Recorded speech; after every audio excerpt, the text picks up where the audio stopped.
নমস্কার বন্ধুরা,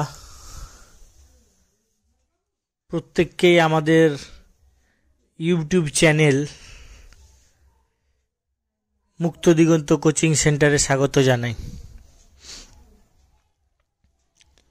এখানে আমরা ষষ্ঠ থেকে দ্বাদশ শ্রেণী পর্যন্ত বিভিন্ন বিষয়ে পাঠদান করে থাকি। তাই তোমাদের সকলকে অনুরোধ যে এই চ্যানেলটি তোমরা সাবস্ক্রাইব করে দাও এবং বন্ধুদের শেয়ার করো। আমরা গত দিন শুরু করেছিলাম West Bengal board of secondary এডুকেশনের ক্লাস 8-এর প্রথম চ্যাপ্টার দ্য উইন্ড ক্যাপ বা দ্য ওয়াইন্ড ক্যাপ, যে নিওলনের যেটাই তোমরা বলো না কেন, আমরা কিছুটা এগিয়েছিলাম। আমরা ঠিক তারপর থেকে আজকের পড়াটা শুরু করছি।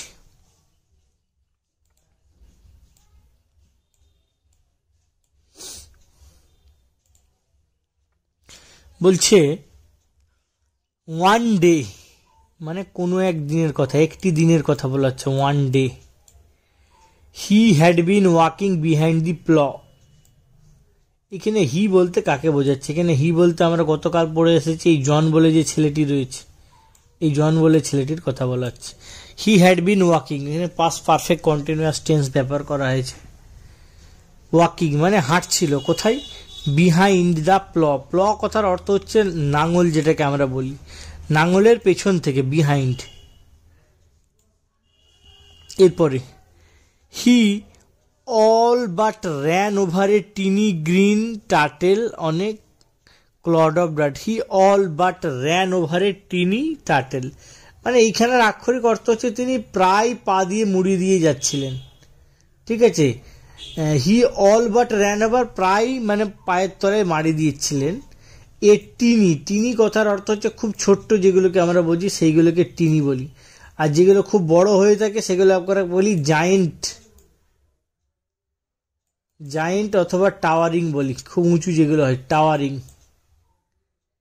টাওয়ারিং বলি, টাওয়ার থেকে এসছে টাওয়ারিং। গ্রিন টার্টেল, টার্টেল বানানোর কথা হচ্ছে যে কচ্ছপগুলোর কথা বলেছে, ছোট ছোট কচ্ছপ, সেইগুলো টার্টেল বলা হচ্ছে। অনেক ক্লড, ক্লড কথার হচ্ছে মাটির যে ডেলার কথা বলা হচ্ছে, চাষযোগ্য জমিতে মাটির ডেলা, তার কথা। অফ ডাট মানে ওই যে যে জায়গায় চাষ হয়, নোংরা আবর্জনা যে রয়েছে, সেই স্তূপের মধ্যে তিনি দেখতে পেলেন একটা ছোট্ট কচ্ছপকে। He picked up the turtle, সে সেই ছোট্ট কচ্ছপটিকে তুলে ধরলেন, and set it on his head, এবং তার মাথায় তুলে রাখলেন। Where he knew it would be safe, যেখানে সে জানতো যে এটি নিরাপদে থাকবে। ইট উড বি সেফ মানে নিরাপদ থাকবে, এটাই বোঝাচ্ছে। When he was done with ploughing, যখন তার চাষবাসের কাজ, এখানে প্লাউ বলতে লাঙলের কথা বলা হচ্ছে নি, এবার কিন্তু তার সেই চাষবাস সংক্রান্ত যে ব্যাপারটা বলা হয়েছে। জন প্লাকড দ্য টার্টেল, সেই ছোট্ট কচ্ছপটিকে কি করলো? তুলে ধরলো। এরপরে আমরা পরের পাঠটাই যাচ্ছি।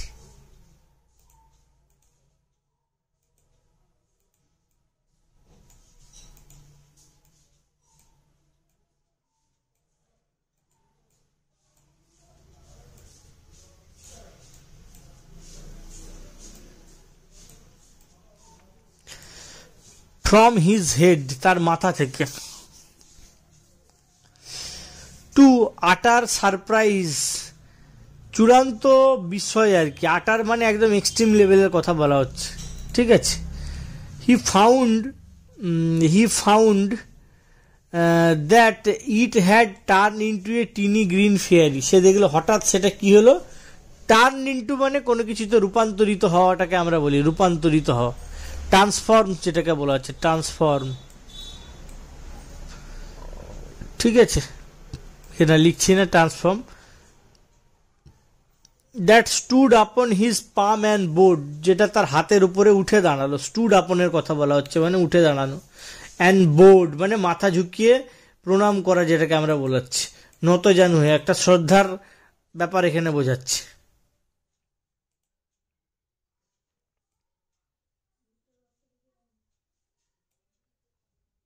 এরপরে আমরা যাচ্ছি, I thank you for your kindness, মানে আমি কাইন্ডনেস, এই দেখো এইখানে একটা আমরা পাচ্ছি, এই কাইন্ডনেসটা এটা কি ধরনের নাউন, এটা তোমরা নিশ্চিতভাবে আমাকে জানাবে, নাউনের পার্টে তোমরা পড়েছো। I thank you for your kindness, আমি বলছি আমি তোমাকে ধন্যবাদ জানাই তোমার মহানুভবতার জন্য। কাইন্ডনেসের কথা বলা হচ্ছে, মানে তার দয়া দেখানোর জন্য। Tell me your heart's desire, heart's কথার অর্থ হচ্ছে মনের যে তীব্র ইচ্ছা, এই যে ডিজায়ারের কথা বলেছে, মনস্কামনার কথা জিজ্ঞেস করেছে, এই জন্য ডিজায়ার শব্দটা ইচ্ছা করা আছে। যেমন দেখবি একটা গাড়ির নাম হচ্ছে সুইফট ডিজায়ার, সেরকম। And I will grant you to you for saving my life, grant মানে অনুমোদন করবো, মানে আমি সেটাকে, মানে ফেয়ারি যেহেতু বলেছে, স্বাভাবিকভাবে ফেয়ারিরা তো বিভিন্ন তাদের কাছে ম্যাজিক্যাল পাওয়ার থাকে, তার মাধ্যমে সে সেটা করে। আই উইল গ্র্যান্ট ইউ মানে আমি তোমাকে প্রদান করব, ইট এটা, টু ইউ তোমাকে, ফর সেভিং মাই লাইফ মানে আমার জীবন বাঁচানোর জন্য। অর্থাৎ এখানে হচ্ছে একটা এক্সচেঞ্জের কথা বলা হচ্ছে, গিভ অ্যান্ড টেক, মানে যেহেতু তুমি আমার জীবন বাঁচিয়েছো তাই আমি তোমাকে তোমার মনের ইচ্ছা যে রয়েছে, সেই মনের ইচ্ছা যেটা রয়েছে সেই ইচ্ছাটা আমি পূরণ করব। কি জন্য পূরণ করব? ফর সেভিং মাই লাইফ, কারণ তুমি আমার জীবন রক্ষা করেছো। সেড দ্য ফেয়ারি, ফেয়ারিটি বলেছিল, যে পরীর কথা বলা হচ্ছে এখানে আর কি। এখানে ম্যাজিক্যাল পাওয়ার যার মধ্যে রয়েছে, এখানে মূলত তাদের কথাই বলা হচ্ছে। এরপর কি বলছে, জন বোউড ব্যাক বাট সেড নাথিং, জনও কি করলো, তার দিকে নত জানু হয়ে শ্রদ্ধা প্রকাশ করলো। বোর্ড কথার অর্থ হচ্ছে নত জানু হয়ে, আমরা যখন এই যে এখানটা তোমার ছবিতে দেখতে পাচ্ছি যেমন করছি, ঠিক আছে। বাট সেড নাথিং, কিন্তু কিছুই বললো না, but said nothing. Although his heart yearned, মানে সুতীব্র ইচ্ছা, মানে অনেকদিন ধরে যখন কোনো মনে ইচ্ছা থাকে সেটাকে ইয়ার্ন কথার দ্বারা এটাকে ব্যবহার করা হয়েছে।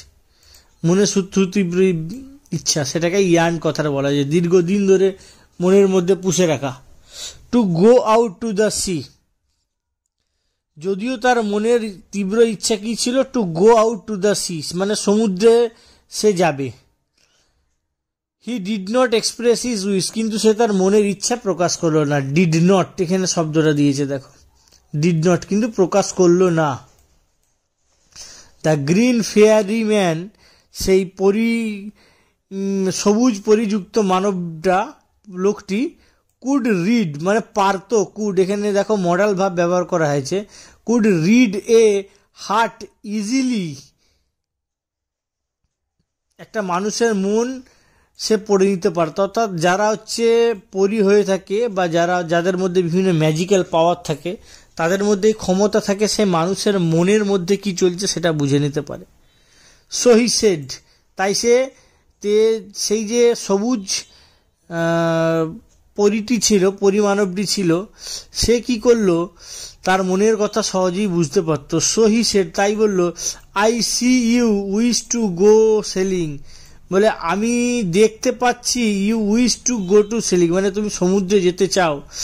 Johns face answered with him, মানে ফেস অ্যান্সার্ড উইথ হিম মানে কি, মানে তার এটা দেখি মুখের যে ফেস অফ এক্সপ্রেশন, আমি যে মানে ফেসিয়াল এক্সপ্রেশন, মানে মুখের যে আচরণ, সেটা দেখে, মুখের আকৃতি দেখে বুঝতে পারলাম যে যেন সেটা তার হয়ে উত্তর দিল। John's face answered for him, মানে জনের মুখটাই যেন তার হয়ে উত্তর দিল। সে মৌখিকভাবে কিছু বলছে না, কিন্তু তার ফেসিয়াল এক্সপ্রেশনের মাধ্যমে কিন্তু বোঝা গেল যে সে চাচ্ছিল যে সে সমুদ্র যাত্রা করতে যাক। তো এইটা হলো আমাদের ইউনিট 1টা শেষ হলো।